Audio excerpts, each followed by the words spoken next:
for everyone.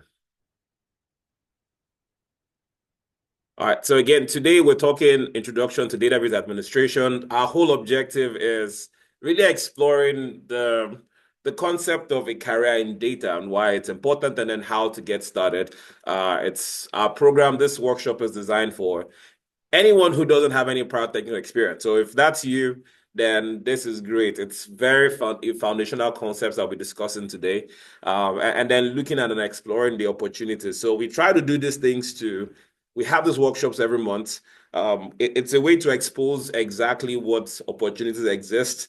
And a lot of people want to get into tech, but they don't exactly know how or where or what options they have, right? People like the prospects of data and database administration, but what exactly does that even mean? So that's what we're looking to do today. And if you haven't met me, my name is Nnamdi. I have been practicing as a database engineer for the last 12 years, and I've been training for over 7 now. I've worked with quite a bit of people, and they've gone on to do well. So that's a bit about myself. And again, it's for you're looking to launch a tech hire, looking to upskill and get into tech, and then all of the other benefits that come with it. Why database administration? Um, One, as a database administrator, and I'll say DBA sometimes, it's the same, it's the acronym for database administrator.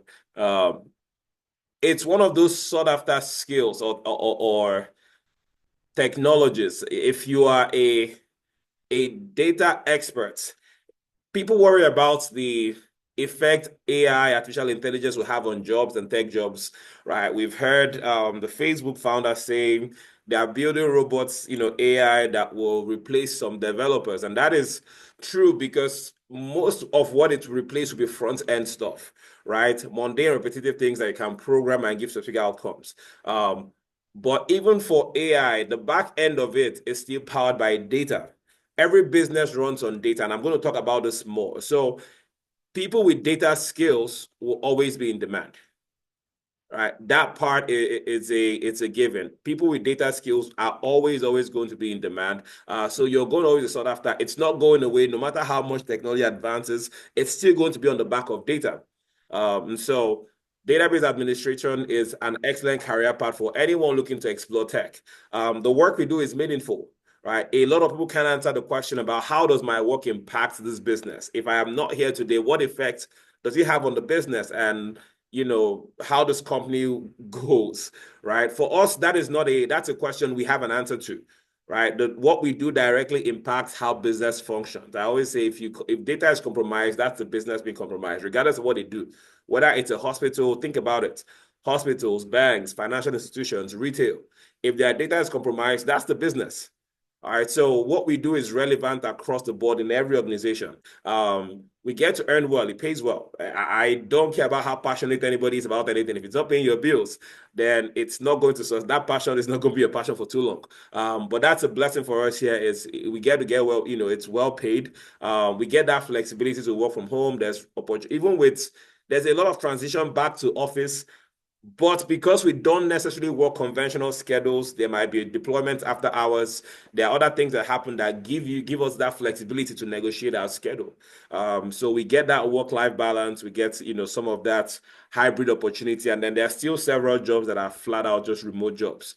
And then you get the opportunity to, if this is what you want to do for a long time, this can be a long career path for you. I've been in organizations, I've been hired to replace people who have worked there for 40 years. The role that I'm in now at my day job, I came in for someone who retired. And that's the second time it's happened where someone who's done this for a very long time decides it's time to hang it up, and then I'm brought in. So it's if you want a long career in tech, then this is an excellent career path for you as well. So my objective today is to just give you again a detailed overview of database administration, look at the opportunities inside of it, and just look at the roles and responsibilities and how to get started.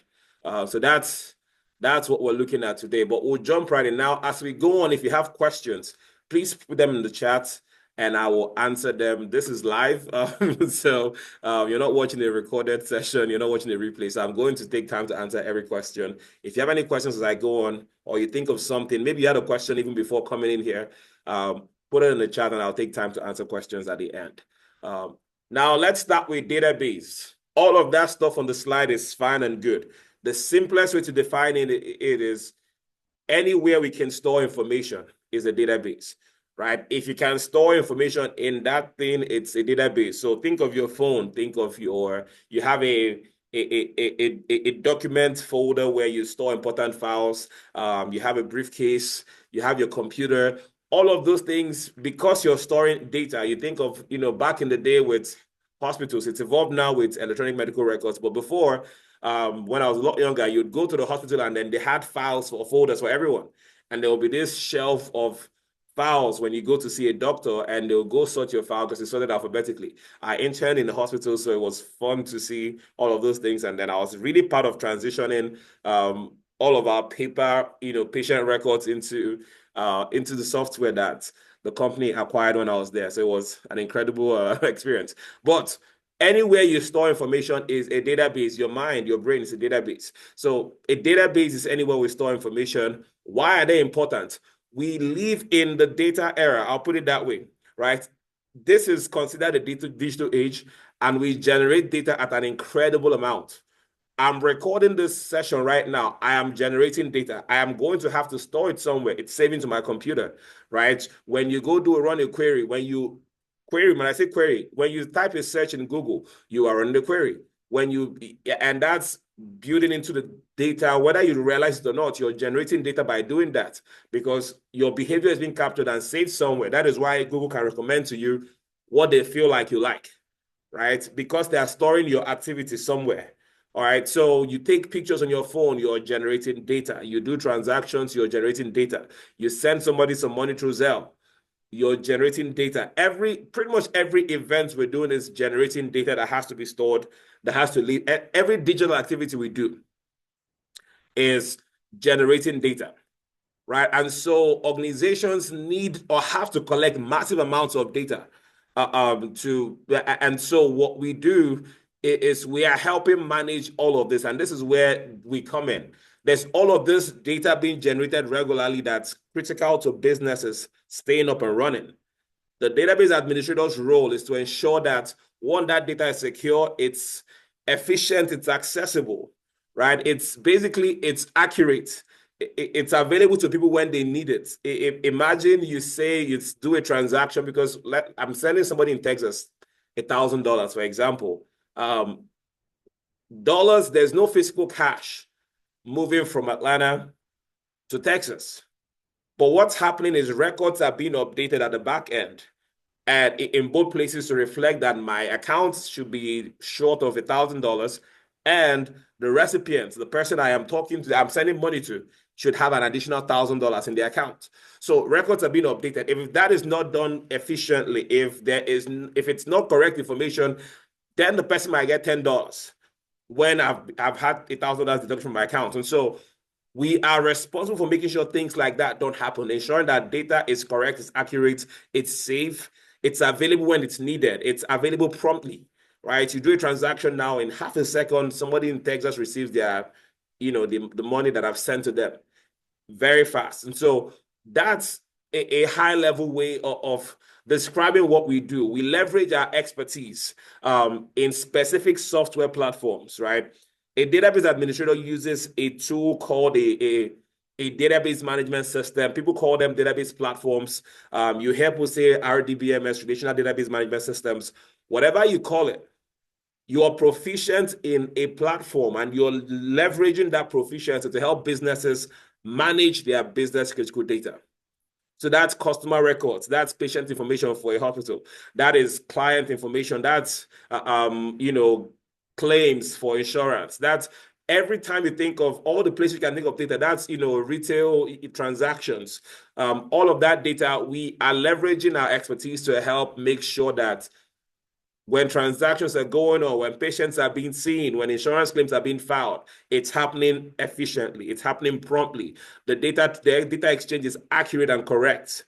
All of that is what we do behind the scenes. I'm hoping I'm painting a good picture for someone to see that everything we do digitally today online, there's almost always a database administrator's hand somewhere in the back end of it. All right, so I mentioned database management systems, database platforms. You might have seen some of these ones, right? There's quite a few of them, but I made a short list of the popular ones: Oracle, Microsoft SQL Server, MySQL, Postgres, DB2, SQLite, MariaDB. There's so many. Mongo, Amazon RDS, SAP HANA. There's so many of these database management platforms out there that do specific things that are more general than others. Oracle is a big player. Microsoft SQL Server, these are the two biggest players in the market.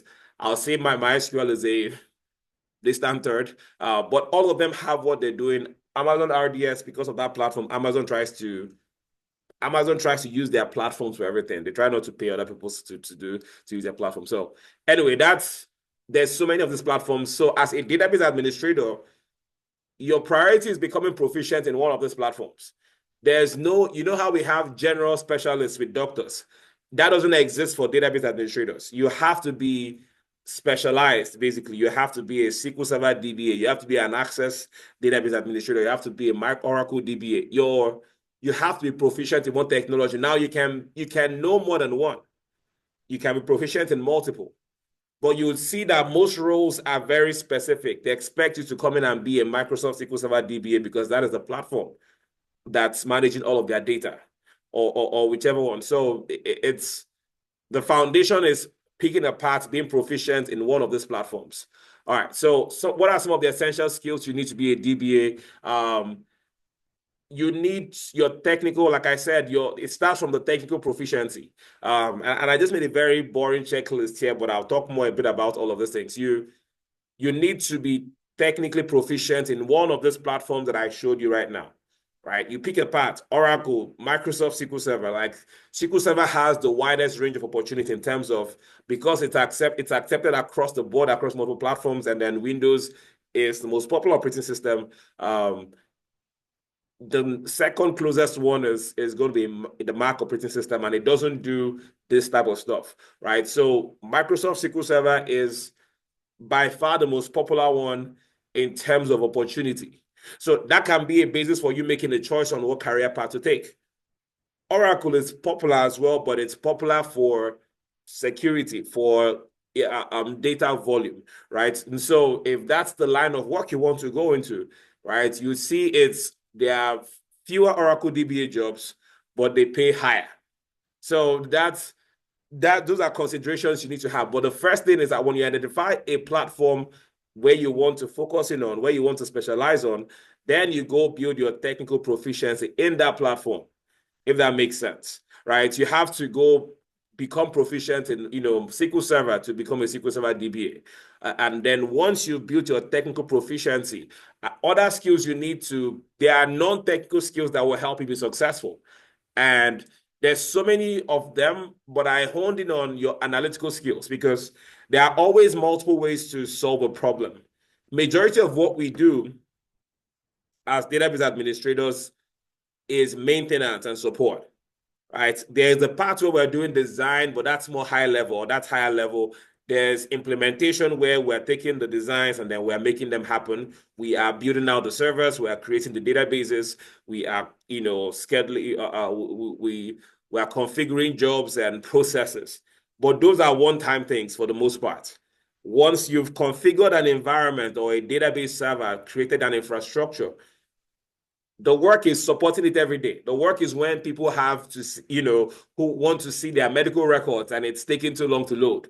The work is where transactions are happening online and it needs to be efficient 100% of the time, right? And so it's looking at the problem and looking at what's the most efficient way to solve this problem. That's been analytical, right? It's problem solving. It's not running away from difficult situations and saying, hey, what's the best way to resolve this issue? People have this, one of the things I tell mindset I tell people to discard of when they become DBAs is don't have the mindset of this is how we've always done it or this is how we do it. Is there a way to make it better? Is there a way to improve on how we do this so that it's a better outcome or a more efficient outcome, right? That's what makes you a good DBA. Is being able to look at an issue and then analyze the data presented to you, analyze the situation. Then the other one is communication, right? Playing as a team. We never work in isolation. There's your teammate. If you work in a bigger company, you're probably going to have 3, 4, 5 other database administrators working with you. So in fact, I tell folks to even get the job, a lot of the time, it's not necessarily your technical proficiency, because there's going to be 3, 4, 5 other people who interview for the same job who are also as good as you are. And it comes down to, do we like you? Do we feel like you're going to be a good member of this team? Do we like your vibes? A lot of times it's vibes. And so being a team player it's a very important skill set. Knowing how to work with other people, even beyond our teams. We always work with other technical roles, like the developers. We work with them all the time because it's their code that is feeding into the database. We work with the server engineers because our database lives on the servers. We work with the network engineers because they set up the network that affects our database performance, right? So we get to work with different people. We work with the project managers, the product owners. We get to work with these guys to do our job, basically. And so we never work in isolation. And knowing how to work with other people, other groups, is an excellent skill that every DBA needs to have. And of course, we talk about collaboration, again, working with other people, and just the standard communication things, being able to stand in the meeting and give updates, right? Makes sense. One of the knocks on technical people is we cannot communicate our thoughts clearly, right? It's yes, we know you are good as a technical person, you're great at what you do, but do you know how to share your thoughts? Do you know how to convey your thoughts? You solve the problem. Can you clearly, in plain English, let people who don't understand SQL know what you did to solve the problem, right? So communication is a very important skill set for us to have in this line of work. Now, in terms of opportunities, where can we work? And I said here, everywhere, right? Everywhere. It's not industry specific, because again, the world today is data dependent. There is a dependence on data like never before, like we have never seen ever. This is the data era. Every technology advancement is on the back of data, and every industry uses data. Whether it's Coca-Cola that is doing, beverages, whether it's the food industry, whether it's the medical space. I've given so many examples of, opportunities in the medical and hospitals, medical industry, in the financial sector. Every sector in the economy you can think of is dependent. They still are driven by data. Yes, they have the primary things they solve, but data is at the core. And I can break it down for any industry. They all leverage data to make that. That's why we have a term called business intelligence. Even in politics, it's driven and powered by data. You always see most of these news companies show these poll results, and based on poll results, they can predict how a certain group is going to vote or what issues are important to a group of people. All of that is a product of data.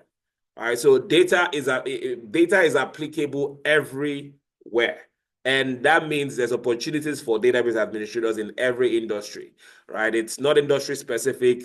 Everywhere data is used, we can find a job. I've had students go work for Wayne Farms that does Chick-fil-A's, that supplies Chick-fil-A with chicken. I've seen people work in manufacturing. I've seen people go work in banks. Banks are the biggest, financial companies are the biggest, I'll say one of the bigger employers. So a lot of people will never get to work in Netflix or Google, but you're going to get a job in NBC or get a job. There's so many opportunities in so many companies around, and that's the beauty of this career path. How much do we really make? If you go to the Bureau of Labor Statistics website, and I share the screenshot on the next slide, the median salary is about 101,000. Again, so when we throw out the number as a six-figure, that's actually based off of fact. So you'll see people for maybe lower tier will start like 95, but on the average, that's around a little over 1K starting. And then people earn as much as 150, 160. The people who earn even significantly more than this range will be, contractors, people who work hourly rates. The hourly rates, shorter term projects like 6 months, 9-month projects, they get paid even a lot more. because it's a lot more risk for them. They don't have the stability of benefits, and there's no agreement. We can let you go once the money is not coming in. So they get to earn even more. Instead of making $80 an hour, $100 an hour. So it pays well. It pays really well. And I threw out the screenshot from the Bureau of Labor Stats. You can check that out. And I put some sample job listings to just show again what it looks like. This is from Dice. This is also a Dice job, $55 an hour. So the pay is good. And I have a screenshot, people who have gone through our program, places where they've worked. This is a very small sample size of, but I wanted to show the diversity of opportunities that's available within this realm, right? There's a lot of good opportunity for you if you're aspiring to be a database administrator from Morgan Stanley's, GE, Cigna Insurance, Coca-Cola, US Bank. So you can work anywhere. Old Castle is manufacturing. It's incredible. The DBA role is stable. The demand is going to continue to increase. This is, again, according to the Bureau of Labor Statistics, it's estimated to keep growing 15% over the next 10 years, right? And so that's higher than average for most tech jobs. Again, is there risk of certain jobs going away or being impacted by AI? Yes. But that's also, I feel like AI is a threat to the person who will not upskill, who won't get better. It is not a threat to the person who is constantly giving to learning and moving to the right space, the right field, being dynamic in learning. And so one stable place I can almost guarantee is the data space. And that's why you see the rise of opportunities, data engineering, data analysis, data administration. All of these career paths continue to grow because behind every advancement in technology is still data. Now, what do I need to get started in terms of skill set, entry requirements? You don't need to, again, because of how dynamic it is, a university degree is not a requirement. Because if you had a degree from 10 years ago, it probably doesn't do you much good today. In today's tech world, the technology of 10 years ago is a cake at this point. So a computer science degree from 2008, when I graduated from college, it doesn't really do too much today, unfortunately, with how much technology has advanced. Some of the things we learned back in college, some platforms I learned how to program with, Visual Basic and QBasic. Nobody uses those things anymore. And that was just in 2008, right? I got my master's in computer science in 2012. And even at that, it's still certain things that I learned that are not even relevant anymore today. That's how fast. And so in terms of educational requirements, high school diploma is what you need. And then just that willingness to keep acquiring the skill set. Does it help to have a college degree? Yes, some companies want to have that. They want to see that. But it's not because of the skills. It's more a testament to character, versus over skill or ability. The next thing you need to do is be proficient in one of the technologies. Right, so going in and building your skill sets in SQL Server or in Oracle, choose a path and lean into it. Choose a path and lean into it and become good. This is how you get a job and keep a job. This is how you'll be successful in a career. It is not based off of your degrees, it's your proficiency in the technology. That's the foundation. Everything else is going to follow this. If you are really good as a SQL Server engineer, you will get to peak where you work because somebody is going to recognize your talent and give you a shot. That is the truth. All right. And I put here experience is superior to certification. People run for the exams, but certifications are not necessarily a proof of expertise. They are more how you it's more how we stay up to date with the technology. So I always tell people who are looking to get in, are certifications good? Yes. But are they going to help you? Are they going to serve as leverage for you getting a job? No. I've been part of 1,000 different interviews, both as a candidate and as part of the interview panel. And it has never come up one time. Certifications, never once, right? So certifications are good, but they're a good way to keep yourself sharp. There are good ways to stay up to date with the technology. That's why the certifications are always evolving. There's every other year, Microsoft is releasing a new certification, and so you need to upgrade your stats all the time. They are good for when you start working, a leverage play when you want to negotiate for, pay raises, promotions. Those are good ways to show, hey, this is how I've advanced. This is the direction I want my career to go. That's a good way to come to the table. Like, this is what I've been doing. And so it's experience is superior certification. Just learn, how do you build experience? Practice, right? Everybody on that wears that. So I'll say experience more around proficiency. You be proficient by practice. Set up your own lab. The things you do in the lab, the things you practice become the stories you tell, right? I always tell students, all of the homework and projects I give you, those are the things that become your experience. Those are the things you talk about. Those are the things you tell an interviewer you have done because you did those things, right? And so spending time in the lab is how you build your experience without having a job first. And so it's more like you're building up your flight hours, right? I want to see how long you've flown and not, I want to see how many hours you've flown and not how long you've been a pilot. That's exactly the same thing here. Spend time in the lab, putting in the hours, and literally try to run into every problem there is and find a way to solve it. Because that's what you'll be talking about in your interviews. So how do we go about landing a job? And again, I've gone through quite a bit of things. So if you have any questions, please drop them in the comment. I'll get to them very soon. And I put a checklist of steps here. But I'll quickly go through 5 steps. So first one, to get hired quickly, here's the first one, is choose a platform. I've said it several times. Find a path. SQL Server is what we train on here at Enstar Technologies. But there's Oracle, there's other good paths that you can leverage, right? So if you don't want to do SQL Server, you can do Oracle, you can do MySQL, you can do DB2, right? Do your research. Again, this is plenty of information I'm providing for you, but you choose a path and lean into it. Look at what are your goals. Is it just, some people don't want to do this for a long time. They want to make some money. They want to get out of a bind.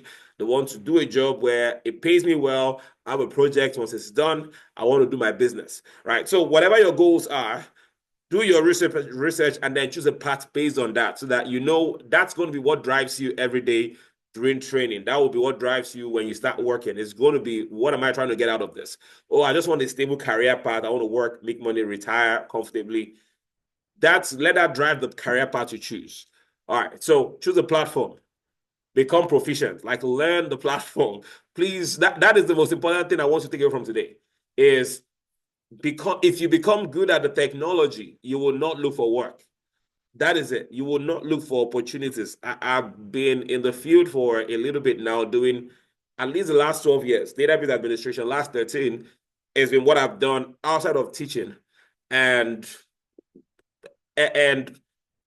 most of my opportunities have been poached. The reason I've moved a little bit in my jobs is, by the time you stay for a little bit, a recruiter who helped to get placed in the job is going to reach out to you and say, hey, I have a new one that you might like. Are you interested? Are you looking? Do you want to just hear about this one? Because they make money when they place you. So when they make you the offer, and so you get, people reach out to you for opportunities when you are solid. People come to my LinkedIn all the time and say, hey, are you interested in moving? Are you interested? We like what you're doing with that. And so become proficient is that's my biggest, ask of everyone today, is don't just get excited about the prospect. Get excited about the learning process, right? And become good at the technology, become proficient. And then once your proficiency is up to par, now you need to be found. You need something that tells your story well. And that is what your resume is. It's an excellent resume will present, put you in front of the right people. If you are skilled and you don't have a good resume that captures your abilities well and tells your story well, you will not get a job. And so that's another part of the process and the program that you have to pay attention to, right? These are part of the things we do and work with our students to help them do, is, making sure their resume is capturing and telling their story well, and has all the keywords so that it's not being missed when recruiters are searching for them. So proficiency 1, resume 2. Now that you have a good resume, make sure you are findable. When I look you up online, do I see somebody who is looking to get a job as a database administrator? right? Basically, build a brand in a sense. Brand yourself as a database expert, right? There are people who, the reason why people randomly reach out to you, even when you're not applying for jobs, is they can't see your content, right? The reason you follow some people today is because you see the things they post and you're interested in it. And when you have a need for what they do, they're going to be top of mind. It's the same thing, right? Build your online presence. Post your resume on LinkedIn. Create a LinkedIn profile that gets you attention. Talk about database administration online. Remove anything that will distract any prospective employers from your goals. Right? It's always, and I say this carefully. Um, you know, people tell you to be yourself, yeah, and all of that, and it's only truly be yourself, but they will also judge based on what you show them, right? They'll make decisions on you based on what they see, even though that is not the full story. And so when you're in your job search phase, I'm always telling my folks to be careful what you have out there. Put it out when you're not looking. Put anything you want out. But when you get in this mode, because people will look you up, they will search your name. They will look up, if I look up your name, if I Google what your name on your resume, what will I see online? It is super important. So make sure you show them what they want to see. Again, you want to get a job. That's what's paying your bills. That's what feeds your family. So optimize your online presence. Again, there's a lot to unpack here that we can't in the time we have. And then network. Um, network, join forums where DBAs or tech people are gathering. Be part of the conversation. Tech people know other tech people. Again, because of the network I have built, I can leverage that when I'm looking for a job. You can reach out to recruiters and say, hey, I'm back in the market. Because they worked with you before, it's easy for them to speak for you, or now they have you in mind. You can reach out to your peers, your colleagues. I've done that several times. Like, hey, I'm back in the market. I'm trying to get out of here. I don't like what's going on. So if you have something in your organization, hit me up. Right? Most companies prefer internal referrals. And so again, you want to be in a network where people who are doing this, you have friends and people in your circle that also do the same thing, so that they can have you top of mind when opportunities come up where they are. So getting involved, getting out there more, attending events like this, it's good, right? Connecting with people, look for forums online, be active in those forums, right? Share your thoughts. Let people know you're looking for a job or you're looking to get into this field. Get their thoughts on how they should go about it. Right? Hey, this is what I'm thinking of doing. Any suggestions, any ideas? Or I'm taking this course, I'm taking this program. This is what we're talking about, right? Does that apply? Is that what you're seeing at your job? Like it helps.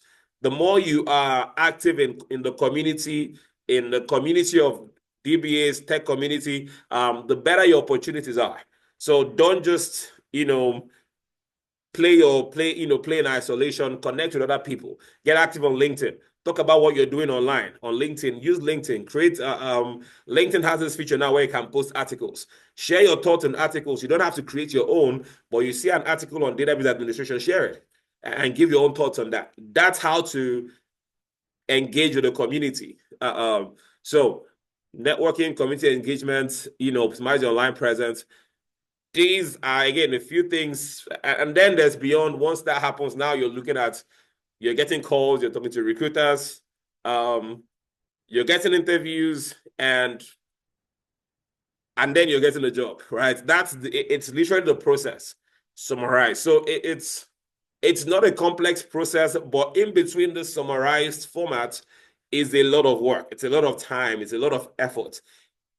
People tell me, ask me all the time, is it difficult? And I tell them, no, it's not.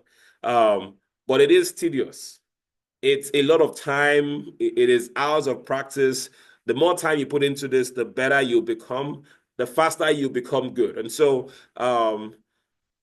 it's worth the effort, because if you spend the next 2 months, the next 3 months investing in learning before the middle of the year, you're ready for a new job. That's not too much time to invest. People go to school for 2 years and it doesn't necessarily change their life in terms of career. And so asking for a 2-3 months commitment to learning the skill and building proficiency, it's not bad at all. If you can put your head down for 3 months, this thing will open up a floodgate of opportunities for you. All right, I've said a lot. I've said quite a bit. How is everyone feeling? Let's do a vibe check. All of this making sense? Everybody feeling good about all the gist? Doing great. All right, awesome. All right, so we've covered quite a bit.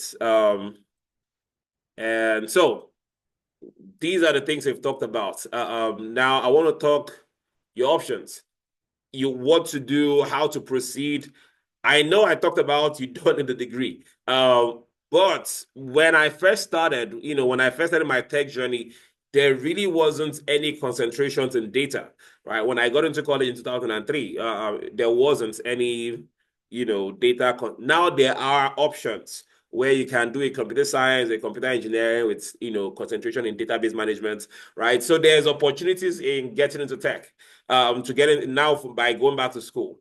My only recommendation for this, the only time I would say yes to this option is if that was your goal anyway, I want to go back to school, I want to go get my master's, I want to go get my degree. If that was your goal the whole time, then go for it, right? Go get a degree and let that be your route. So yes, there's a path there, but it's not required. It's a lot longer, a lot more expensive. So if that wasn't the game plan the whole time, then don't go back to school just because you want to become a database administrator.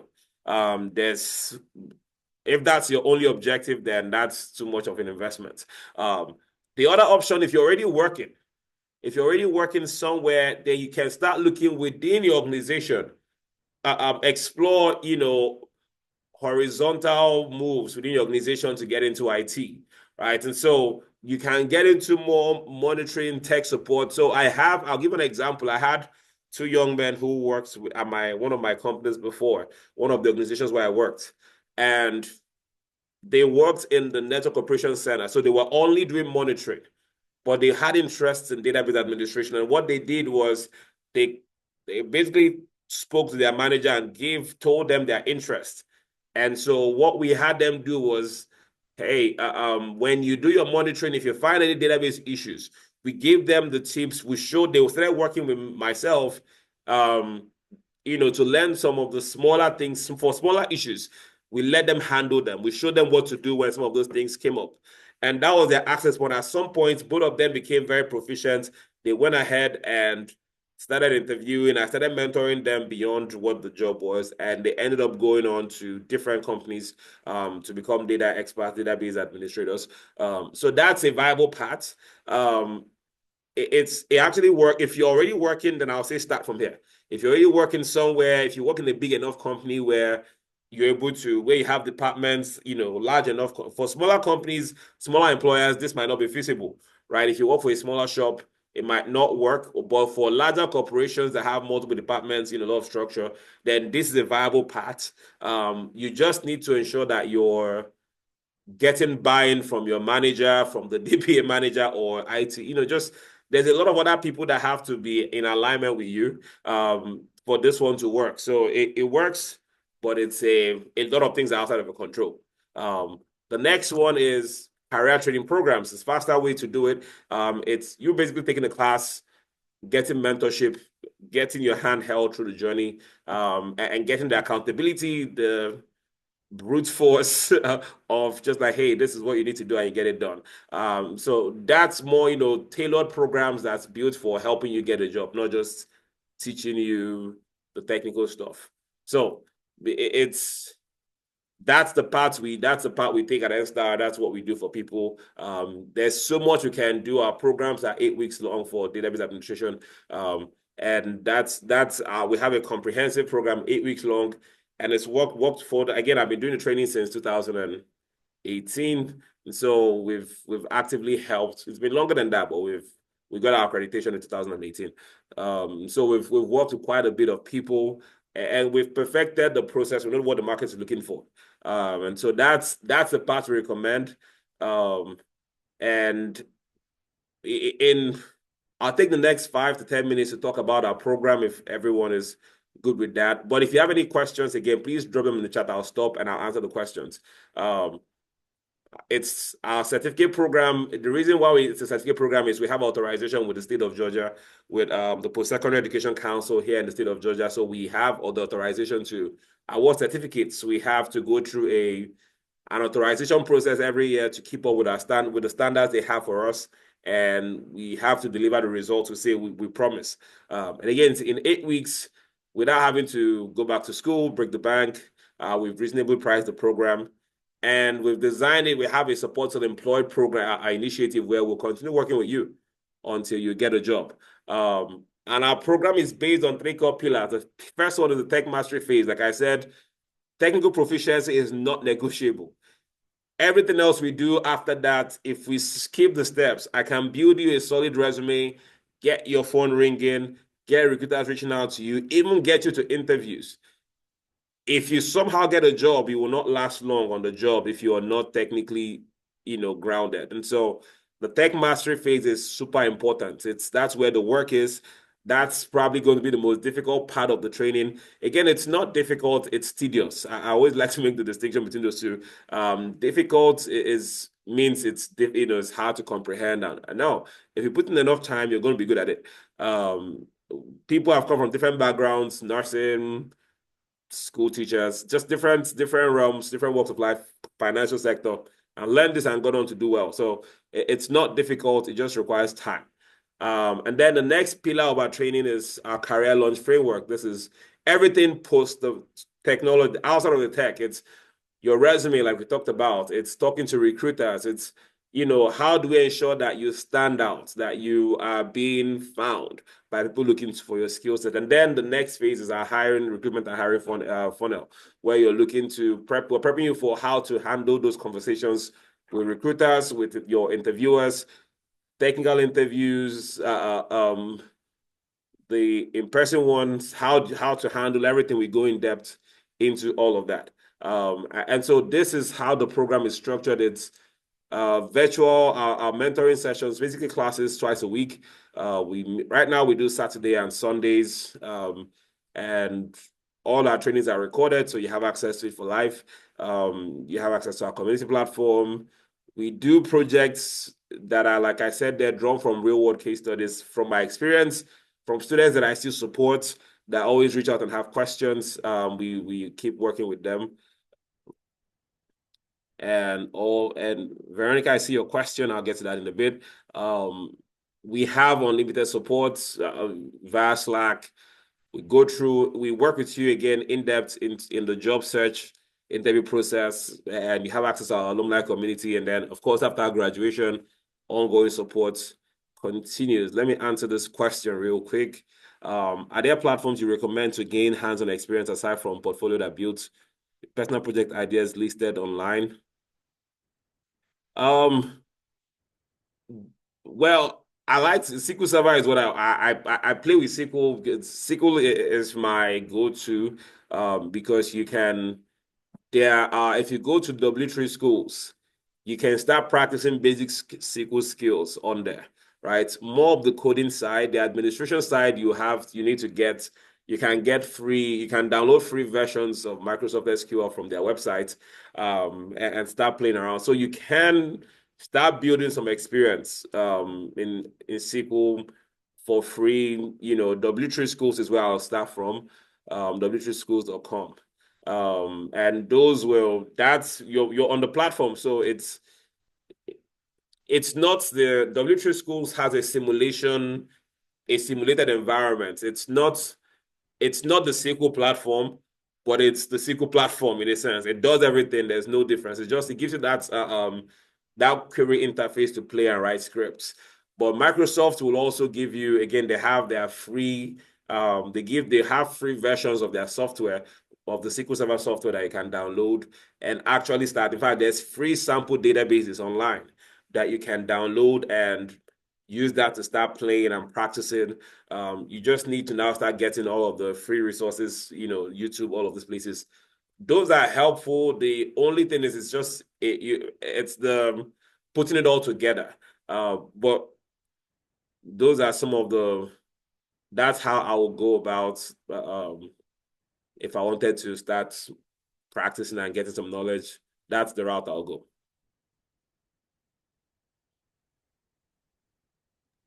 Thank you. Much appreciated. All right. No problem. And non-relational databases, right now the platform, I don't know if they have free, where you can start practicing online. I'm more familiar with the relational side of relational database, but if you wanted to go things like Mongo, so you're playing in the realm of the analysis, that analysis, uh, um, analytical services realm of Mongo's, and the newer ones like Snowflake, Redshift. I don't know if they have free, free. I'm not explored them that deep. So they might, but I'll say go on their website and see. Go on there, go on Mongo, go on Redshift, go on Snowflake's website and see what they have. See what trainings they have. Most of these guys offer some training. They probably offer some free. They should have some free limited versions of their tools that you can try your hands on. All right. So in addition to these are other things you get from our training. Talked about our authorization with MPEG. I'm still the one teaching the database courses. So I'm bringing all of my experience and expertise. And even if I have to find the sub, it's going to be someone who is working, who is doing this, as part of their job. So I rarely, except I'm traveling or doing something, I'm always the one taking the classes.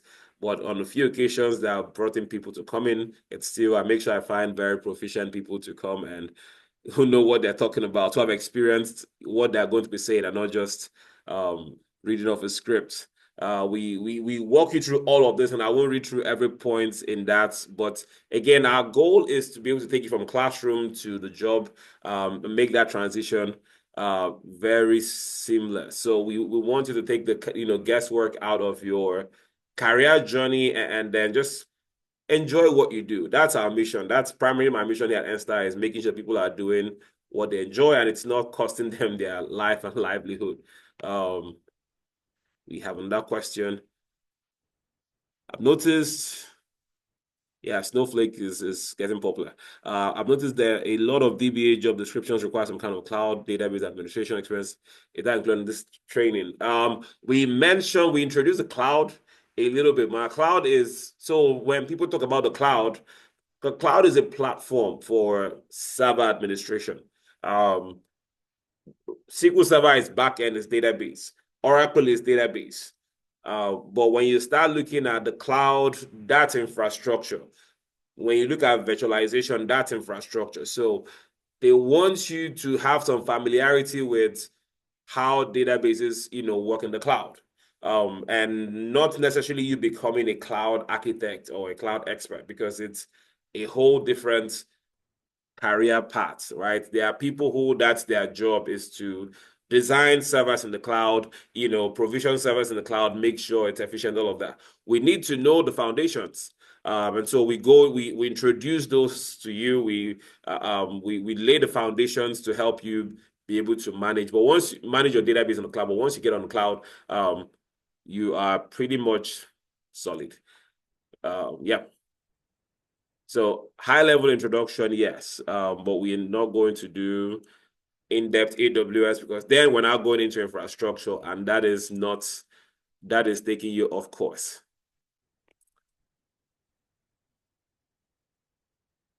So would that be more aligned with the career path for data engineers or architecture? Architecture. So data engineers we work with the data. So we're doing support. We're working with understanding development part of it. So you evolve from a database administrator to a database engineer, and then you're going to database architect, right? That will be how I categorize the tiers for your career trajectory. As a database administrator, you're working support. You're making sure things are fine. Transactions go well. When people make purchase on Amazon or Walmart, it goes through and the records are updated the way they should. It's the correct information. That's the DBA, right? The database engineer is now concerned with beyond support and implementation, and now they're working with leveraging development as well. Okay, making sure code is correct, working with the developers, and they're following best practices, right? Working with security, ensure policy, and all of those are in alignment. And then you go to the architect level where they focus on design. So the architect is paying attention more to business requirements, right? The organization wants to launch a new app, for example, to do a specific thing.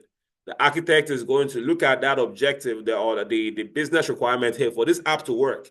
This is what the database infrastructure needs to look like. These are the versions of SQL Server we need to have. These are the tables we need to create. These are the indexes we need to have. This is how the data will talk to each other. This is how the application will talk to the database. And so it's different tiers of, in that realm. I'll put the architect's level at the highest, and the engineer, and then the administrator. So the DBA part is a good step one in. And then you move up to that. Eventually, you're going to start getting jobs in that data engineering title. Anyway, it's going to come naturally. In fact, probably even as you're starting, you're going to see databases, you see people who they needed to have that data engineer title, even though it's a database administrator role, if that makes sense. You're welcome. All right, so just showing you nice things people say about us, and why you should definitely sign up for our program if you're looking to get into database administration. But this is our proudest start. 80% of our program completers go on to become successful or get a job. That's a very high number compared to our peers in the industry. And I've put, again, all that we get from the program. So I'm just going to jump through all of this. And I should have there's a QR code here. So for anybody looking to jump into a career, you can scan that if you have your phones, and book a call, and we will talk to, you talk to somebody from my team, and we'll give you all the information about our programs. It's 12 o'clock already, so I try not to make this sessions too marketing promotion focused. But if you want to learn more about our programs, please go ahead and book a call. Scan the code. Let me know if the code is working. If it's not, I can share the link directly. Let me pull up the link and I'll share it in the chat.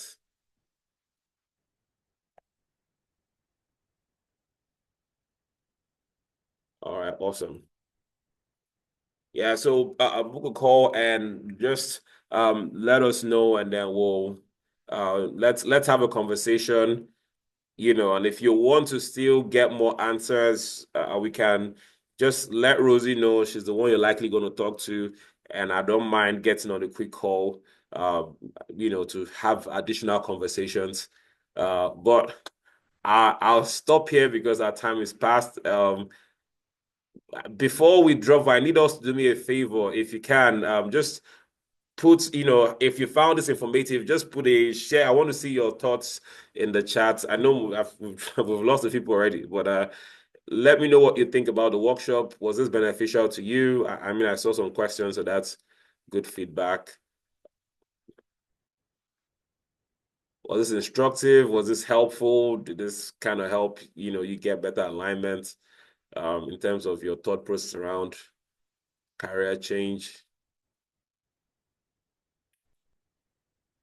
All right, but I'm going to stop here.